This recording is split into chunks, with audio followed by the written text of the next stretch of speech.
right. Hi, everybody. It's Dawn coming to you with another episode of Out of the Spiritual Closet with Dawn and the Angels in Spirit. And today I'm joined by a guest, Kathy Baldwin, and she is going to be talking about physics and spirituality, physical and spirituality, and bringing it together today. And we just met at, I point the wrong way, at the Podapooloza today. So we did a quick blind date, meet and greet, and I could already tell that we're going to have so much to talk about. I'm sure she will be back again.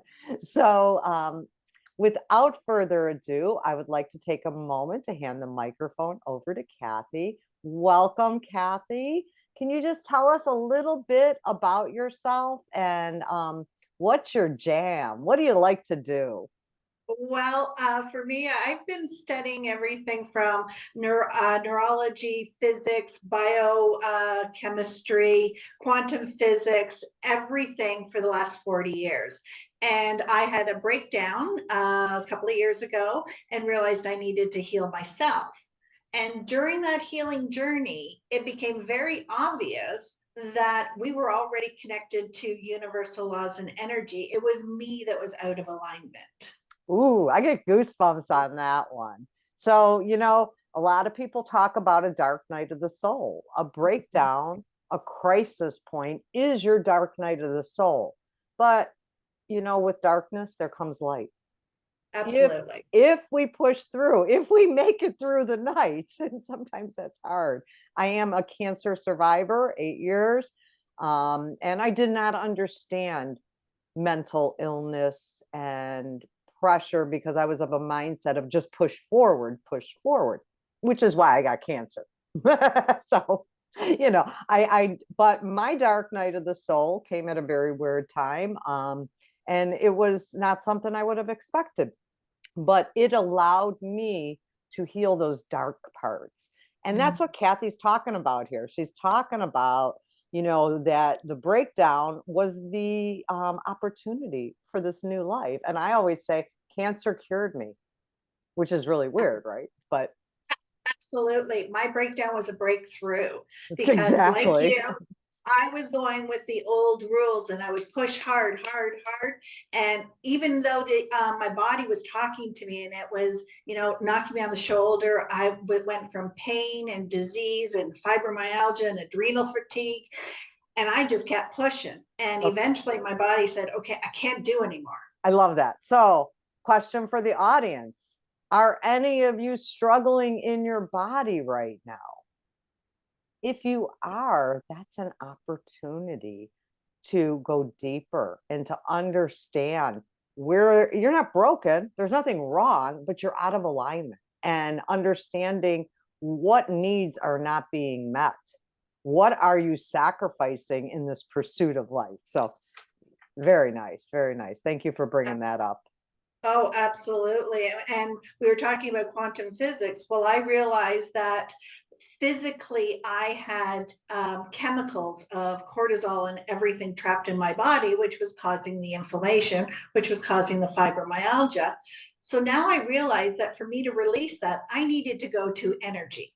So I became an energy healer with the body code, and I used it to heal myself and pull all of that crap, sorry, out of my body and release it. And when I did that, and then everything fell into place. And I talk about it like, your food processor, how nothing will work until you click it in place. As soon as I clicked it into place, I felt more alive, and everything just, the universal laws opened up and things just appeared. So, quantum physics is everything is within our reach. We have everything we need right now. And it's bringing together the fact of, as humans, we block that with our limiting beliefs, with our thoughts, our actions, our words, our deeds. And learning that, because most healers have done it mainly for themselves. Typically, we were out of alignment, even if we already practice spirituality. And I think that's happened to us for many lifetimes, actually, that we practiced on ourselves. And when I did Reiki and I do Seraphim blueprint energy work, I never, and even the Akashic records, I didn't get into that for anybody else. I was doing it for me. But then, as Kathy's saying, you get into it and you start figuring out, wow, this is exciting, right? And we do hold the key to our own successes. And so the more that we heal those old layers and heal our bodies, we are able to start living a life that we really want. Absolutely. And it's more than that because we change our DNA. When we Absolutely. when we change our perspective, when we change our story, when we change our thoughts, not only do we change our vibrations, physical vibrations of energy moving, but now we change the chemicals in our body, which changes our DNA. And with that, we are helping our future generations. We are helping to heal so that they can be more evolved humans, so that they can live a more aligned life. And, for those of us that have raised children or have been significant mentors for people or whatever, we can look back now with judgy eyes on the ways that we did things. And so it's kind of a chance to heal that piece without judgment, right? When we change ourselves and we change our DNA, we are changing things for our future generations. And you said something else about that. You were saying the vibration. So, Yes. vibration, we're all vibration. Everything Yeah. on planet Earth is vibration. And that's what, as humans, we need to start understanding. What Mhm. vibrations are we sending out? What are we receiving in for ourselves? Um, Go ahead. Yeah, I was going to say, my team's Oh, like, I was just Kathy wants this one. Go ahead. going to say that we have accepted that all of these universal laws, physics, biology, chemistry, electromagnetic, it all works in our outside world. It works for automation, it works for cell phones, it works for satellite dishes, it works for our MRIs. But nobody told us that we're made of the same things, that we are interconnected systems within an interconnected system world. Mhm. We're not different. We're not separate. And, the other thing I wanted to mention, I think you kind of touched on that. People forget, and I know all of us can forget in the quest for health and wellness, but your body is designed to heal itself. Mm. The body is an amazing machine. Mm-hmm. It can do so many awesome things. And by aiding your body mentally, physically, and spiritually, that's how we can heal ourselves. And so for you, Kathy, what was your favorite part of your journey? Like, you're from your worst point until today. What's been your favorite part of this? I just wonder. Finding who I was, Oh, really finding who I was. Do you know, and this is very strange, but I now look in the mirror and I appreciate myself. I couldn't look myself in the eyes before, but now I look and I see beauty and I see love and I see all these things that were hidden from me before because all I saw were the flaws, where I didn't fit in, where I was out of alignment, where I was giving too much away to too many people. So yeah, the best part was to be really connected to me. that's awesome. Yeah, just, without a label, just to you as the person standing there, and without, when you say about standing in the mirror, it's like sometimes we look in the mirror and we hear all those voices that were Mm, programmed. You're to this, you're to that, you're not enough mm. of this, not enough of that. And Oh, just to see your soul and your heart, because that's what it is. You also said something else about your vibration. And isn't it funny, when you opened up to the universal law, your vibration actually changed, mhm, and so did what you attracted in. And mhm. so seeing herself as the beautiful creature that she is, instead of a limited flaw human, just allowed her to even accept more beauty and joy into your life. So kudos And to you. I love well, that. well, thank you. But what I discovered was we have been purposely disempowered. We've been kept as part of a commercial machine Okay, say that that again, because that is big. That is freaking huge. Okay, say that again. we have been purposely disempowered to be consumers and workers for a system that doesn't profit us.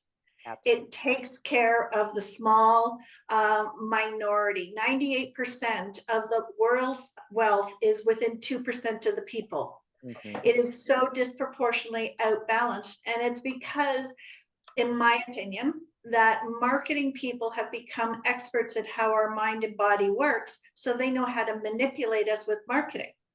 And we believe that stuff. So it's time that we learned how our body and our mind and everything works in programs, so that one, we can see it when it's happening, but two, that we can make a choice and choose, is this what we want? And we can now become the drivers of our own lives. I mean, that is so huge. I don't think I realized how big of a role marketing and consumerism was in our world until after I turned 50, quite honestly. And I was taking some college classes and I learned about the music they even play in the backgrounds of shows or even in the movies to invoke emotions. Mhm.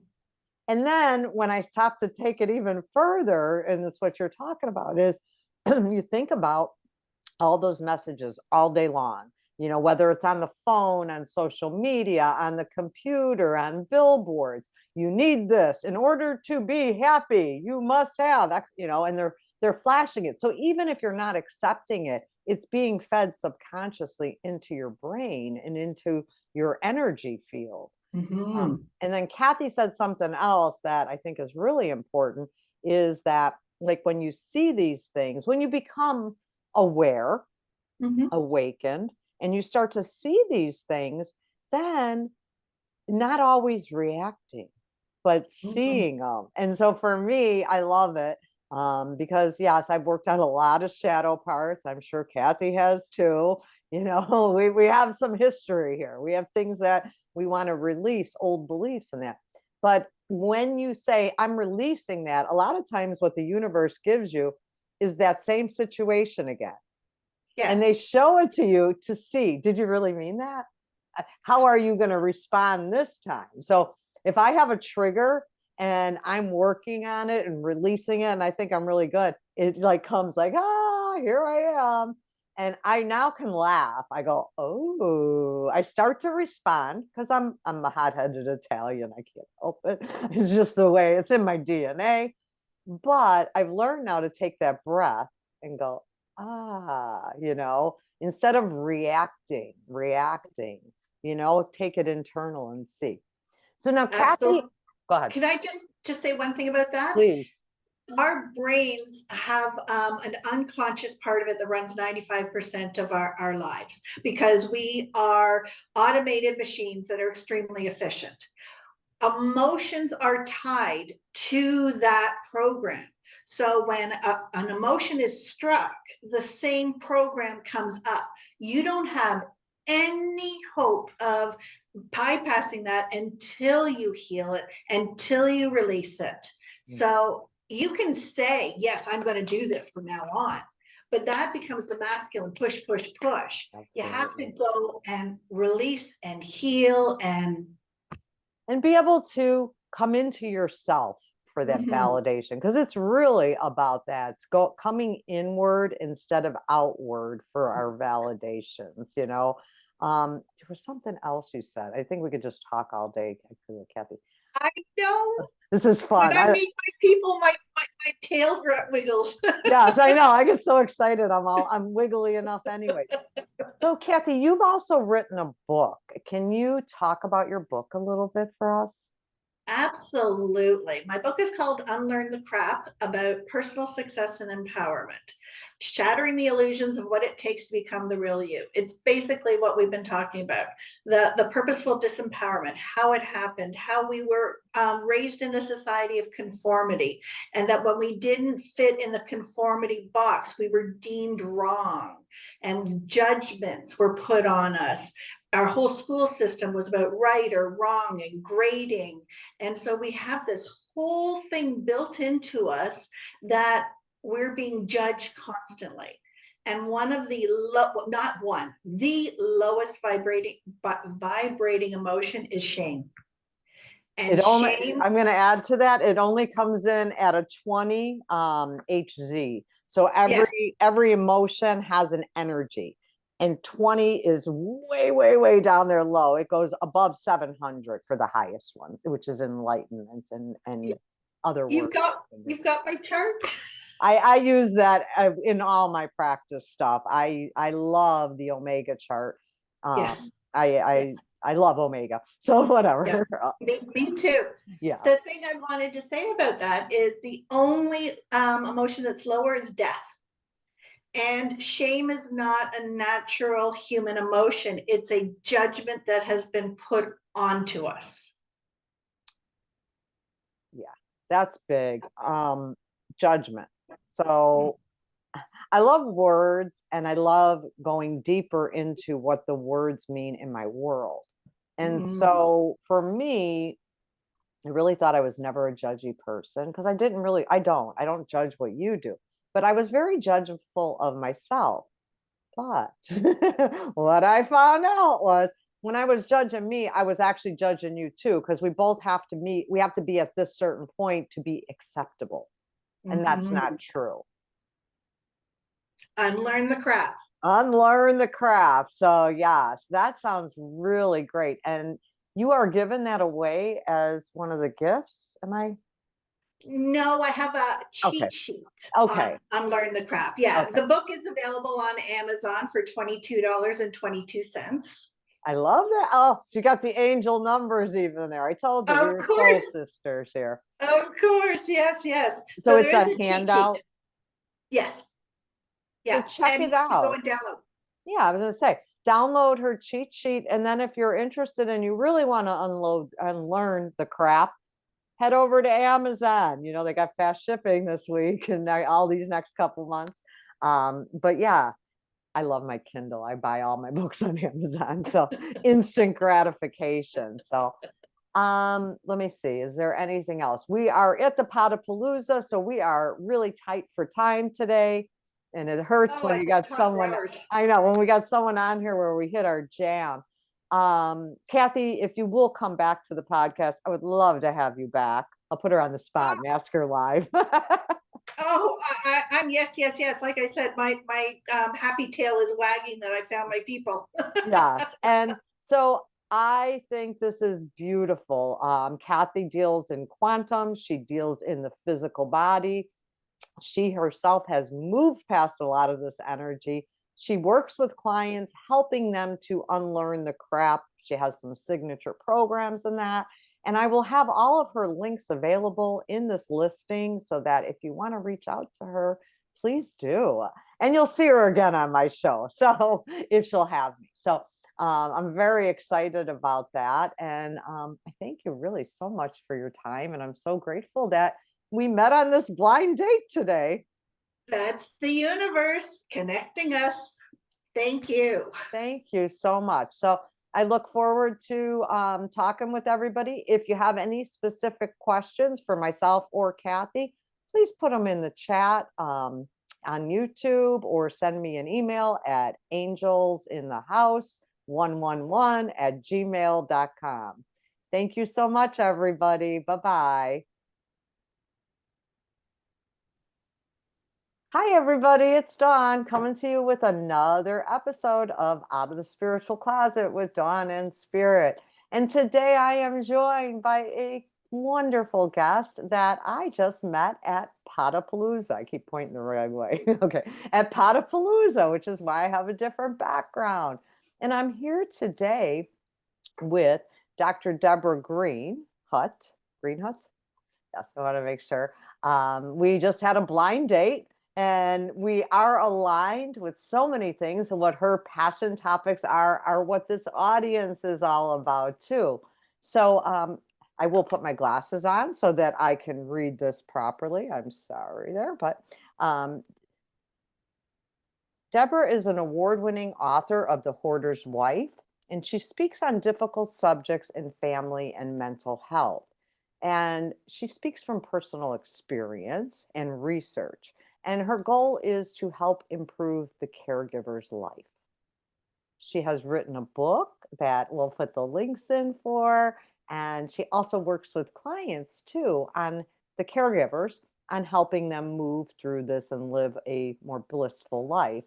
And I'll let her talk to that because I'm sure I'm massacring her exact message. But I will have all the links for that below this podcast so that you can reach out to her if you are interested. And we'll also have the links for her books because I think you're going to be interested after you hear her talk. So, welcome, Deborah. Thanks very much, Dawn. It's great to be here to meet your audience. Yes, I'm so excited to meet you. And we got to talk for a few minutes before we got started. And one of the things that attracted me to Deborah and to her talk was who cares for the caregivers is really where she comes into this conversation at. And also the mental health aspects of things. So, can you tell me a little bit about your journey and how you got to be this author? Like, what was your motivation? What happened? What happened to you, Deborah? Right, well, we can start from there. My first caregiving was for my parents, who were a doctor and a nurse and thought they could take care of each other till the end of time. And unfortunately, my mother passed away first, and my dad was very much at odds. So that was my first experience, and it was overwhelming to suddenly have to come in and figure out what my mother had been doing all these years, because she was probably more the caregiver at home. But that wasn't the one that led to the book. So let me move to that topic. I was married to a kind of absent-minded professor whom we learned when he was about 55 was suffering from ADHD, OCD, and a number of other disorders. And a habit of hoarding had been escalating for many years. So that was a 35-year marriage that finally imploded over that particular issue. That I'm sorry. and just that, well, our house was unusable by the end of the marriage, and his anger just boiled over one day, and I thought to myself, I can't do this anymore. And I thought I was going to pack that topic away, everything about it, and I did get a divorce, and I rebuilt my life. And then unfortunately, my husband took his own life. I'm sorry. So he, and when that happened, we had 2 grown children and grandchildren, and it broke my heart once again. Yeah. So I started thinking about my own life and what had led me to this place, what had led him to this place, what did we do, what could we have done differently? And I realized something about myself as a caregiver, that I do thrive on that. I live to care for people. And that's often that was I was being my own worst enemy, because I didn't know when to stop caregiving and say, okay, this is not a good solution, what I'm doing to take care of you. So a lot of situations, I think, spiraled out of control. And I spent about a year thinking about what that meant. And I wrote first an autobiography. I described everything.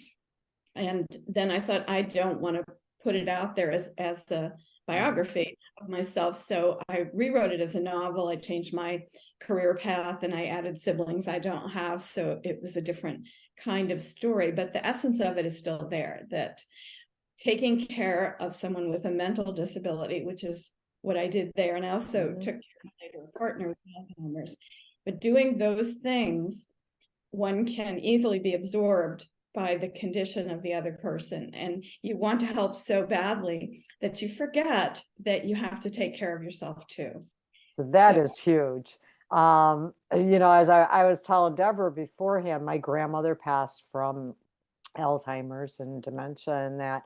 But what I really took away from that was the devastation on the daughters, because they all had their own lives, but and in different places around the United States, they were living and trying to figure out how to take care of their mother and live their lives. And it was very, very difficult. And I saw the family structure start to break apart.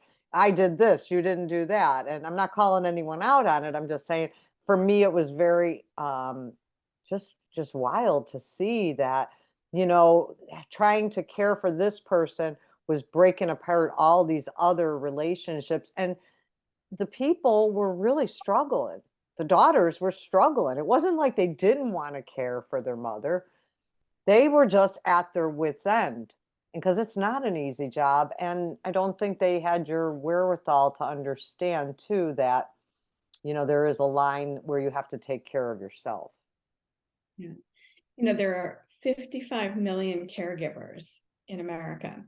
And the average age of starting, and it's usually a woman, there are more women who do it than men, but men do it. But 42 is about the average age. So that's right in the middle of being the sandwich generation for so many people. And fortunately, we are the largest healthcare workforce in America, and most of us are not paid. So, not to get too deep in the weeds of that part of the issue, but to have your spirit destroyed and your financial health and your emotional well-being all at the same time is a pretty big blow to a person's quality. Well, yeah. And then besides that, we're talking about love relationships. We're talking about close relationships of husbands or significant others or parents or siblings or whatever, whoever it is, or your children or grandchildren. And so there's so much emotion on top of it. There's so much like internal pain, and we want to do well, but yeah, there's a balance. You were talking about the caregivers and all these unsung heroes out there, unpaid, and that, and it makes me remember excuse me, during my cancer, during the chemo phase of cancer specifically, but even beyond that, I really, really was amazed by my family, how well they stood up or stepped up for me. But also, I owned at that time that the disease was not just mine. It actually had infiltrated the whole family, because my mother was experiencing her child having it. My husband had a spouse, my children had and so I was like, and it was funny to me how each person reacted differently, from your social circles out, based upon their level of healing, for lack of a better word. But it was funny that some people took it personal for them. And I was like, well, this isn't even your battle. But I do now recognize that it affects everybody. So these illnesses, whether they're mental, physical, spiritual, they do affect everybody in your close circle. So I love that you're bringing light to that and trying to give some warmth back to that sector. So thank you for that. The unsung heroes out there. Yeah, it does reinvent your relationships with everyone, even people who know nothing about what you are dealing with at home. So it changes your life no matter how well you do it or how you manage it. So it's quite an event when it comes up, and it's going to come up for more of us as we are aging. We were all Rosalind Carter was, I guess, the one who pointed out that we either will be, or will need a caregiver at some point in our lives if we live long enough. So very important. Yeah, she was right on target with that. Rest her soul. She just recently passed. Very kind-hearted woman, right? Absolutely, yeah. Yeah. What a loving relationship they had. I know. In fact, I got and I know this is totally off topic, but her grandson or her son was given the speech. And I love the fact when he was like, but she was just a regular person. They were on an airplane and she brought her loaf of bread and the thing of cheese, and was making sandwiches for everybody. But funny, right? She was still caregiving, even in that role. So there's many of us that's our soul and our spirit. And what a blessing to be able to be there for our families and friends, but we have to be healthy. We have to take care of ourselves first. Yeah. So what would you give anyone that's going through the process right now? What would you say, what are some like top 3 things that they should do tomorrow? Well, you could probably go online. This kind of thing I work through with people is find a stress wheel and evaluate yourself and see where are the gaps in what you feel you can do and what you're actually getting out of a situation. So if you're perfectly satisfied with your health, give yourself a 10. If you feel, nah, not so much, maybe it's a 5. If it's a 0, we need to pay attention to that. And I would just go around those wheels and look at what's actually happening in your life. Where are you dissatisfied? Where are you not getting your needs met? And another thing that I do then is to help people figure out a plan to reincorporate those much needed aspects of your life that have fallen out because you are spending 24 hours a day coordinating doctor visits or figuring out how people are going to get in and out of the car and all that sort of thing. Maybe more than 3 things, but No, but that's beautiful. And for my listeners, we just did the life areas wheel. And that's what she's talking about, the stress area, the wheel of life. And that was the challenge that we had run. Very similar to what Dr. Deborah is telling us about here. She is talking about going in and looking at those areas. And one funny thing that really becomes evident when you do that is there is usually a mate to that area.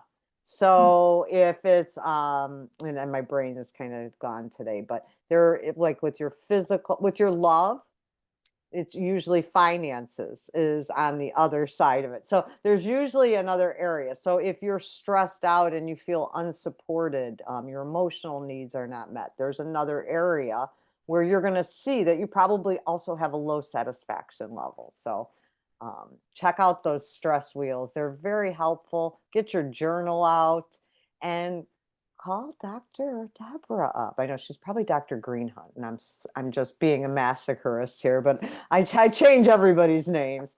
But reach out to her. Get on the road to being healthier. Get on the road to having your needs met. My first thing I always try to tell everybody is you don't have to go it alone.